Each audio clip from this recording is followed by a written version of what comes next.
মন চাইলে তো আলু কপি বানাতে এক বাড়িতে আলু কপি বানালাম। জানি না খেতে কেমন হবে। আগে ছোটবেলায় আলু কপি খাওয়ার জন্য প্রচন্ড বায়না করতাম, মার কাছে বাবার কাছে বলতাম যে আলু কপি খাবো আলু কপি খাবো, কিন্তু তখন সেমন একটা সামর্থ্য ছিল না। তাও খেতাম, এক দুবার করে আলু কপি খেতাম। তো আজকে আমি বাড়িতেই দেখুন আলু কপি বানিয়েছি।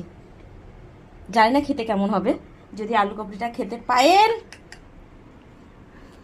পায়েল দেখ তো আলু কপিটা কেমন হয়েছে।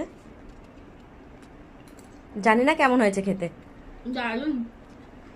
আপনারাও যদি এই আলু কপি বানাতে চান তো রেসিপিটা আমি নিচে শেয়ার করে দেবো এখনই। জাস্ট অসাধারণ।